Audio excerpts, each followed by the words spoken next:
Seção 4ª. Das vantagens. Subseção I do abono familiar. Artigo 140. Ao funcionário ou aposentado, será concedido abono familiar na razão de 5% do menor vencimento básico do sistema classificado pelos seguintes dependentes. Inciso 1º. Filhos menores de 18 anos, desde que solteiros e dependentes dos pais. Inciso 2º. Filhos inválidos de qualquer idade, que sejam comprovadamente incapazes de exercer qualquer atividade remunerada. Inciso 3º. Filhos estudantes que frequentam curso de grau médio, regular ou preparatório superior em estabelecimento de ensino, público ou particular, desde que não exerçam atividades remuneradas até a idade de 24 anos, que sejam solteiros e dependentes dos pais. Parágrafo 1º. Por beneficiário inválido o abono será pago pelo triplo.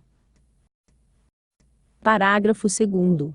Compreendem-se neste artigo, os filhos de qualquer condição, os enteados, os tutelados e os menores que, mediante autorização judicial, estejam submetidos à guarda do funcionário. Parágrafo 3º. São condições para percepção do abono. Inciso 1º.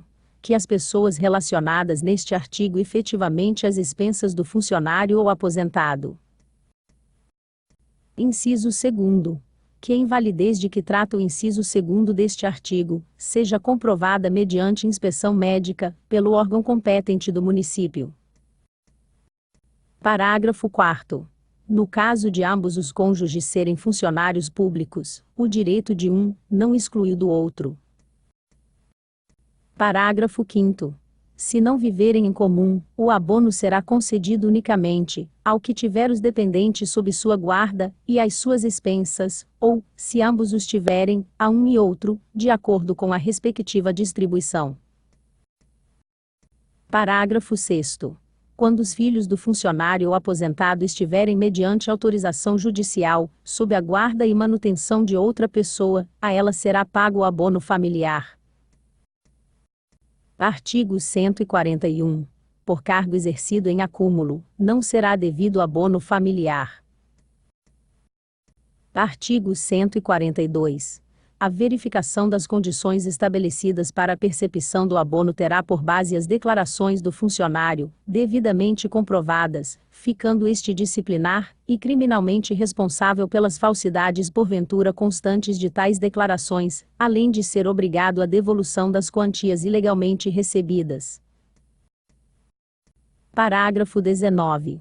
As declarações e provas referidas neste artigo serão produzidas de acordo com as normas estabelecidas pelo regulamento, perante o órgão central de pessoal e renovadas anualmente as que, por sua natureza, dependerem de comprovação periódica.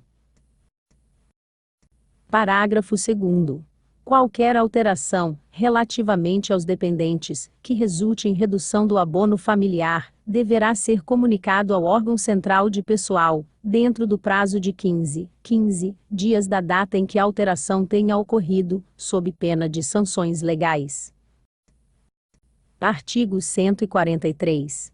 A concessão de abono retroagirá até o máximo de 6 meses da data da comprovação da dependência. Artigo 144. O abono familiar não sofrerá qualquer redução por motivo de faltas ao serviço, ou de cumprimento de pena disciplinar de suspensão ou multa, não estará sujeito a imposto ou taxa, nem servirá de base para cálculo de qualquer contribuição, ainda que para fins de previdência social. Subseção 2ª. Do auxílio para diferença de caixa. Artigo 145. Ao funcionário afiançado que tenha por atribuições pagar ou receber em moeda corrente, bem como levar e trazer continuamente valores numerários de instituições bancárias, ou congêneres, será concedido auxílio, fixado em lei para compensar diferença de caixa. Parágrafo único. A percepção de vantagem, de que trata este artigo, será concedida somente quando o funcionário estiver no desempenho dessas atribuições. Subseção 3ª. Das diárias.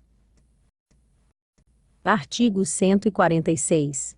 Ao funcionário que, designado pelo prefeito, se deslocar para fora do município temporariamente, em objeto de serviço ou estudo de interesse de administração, será concedido transporte e diárias na forma do regulamento. Capítulo 8º das licenças. Seção I. Disposições gerais. Artigo 147. O funcionário terá direito à licença. Inciso 1º. Para tratamento de saúde.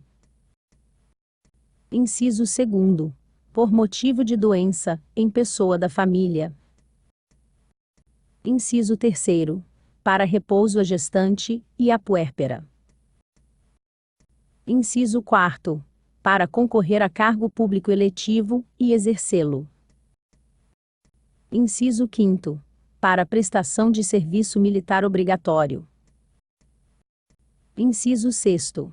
Para tratar de interesses particulares. Inciso 7º.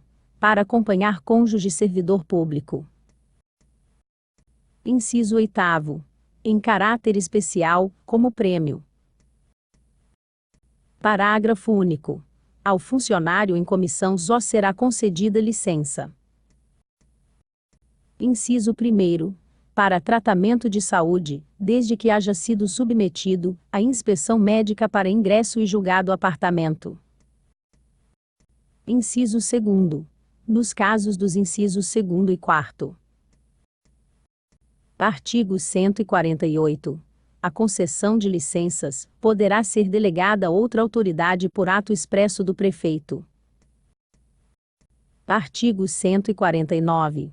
A licença dependente de inspeção médica será concedida pelo prazo indicado no respectivo laudo. Parágrafo único. A licença somente terá início na data do pedido, se o funcionário se apresentar para exame nas 24 horas subsequentes. Artigo 150. O pedido de prorrogação de qualquer licença deverá ser apresentado, no mínimo, 5 dias antes de sua conclusão. Artigo 151. O funcionário não poderá permanecer em licença por prazo superior a 24 meses, salvo nos casos do inciso 4º do artigo 147, quando a licença terá a duração do mandato, e no inciso 7º do mesmo artigo, quando poderá ser prorrogada por até igual período, e neste caso o funcionário não receberá retribuição. Artigo 152. O funcionário poderá gozar licença onde lhe convier, ficando, porém, obrigado a comunicar previamente o endereço ao chefe, a que estiver imediatamente subordinado.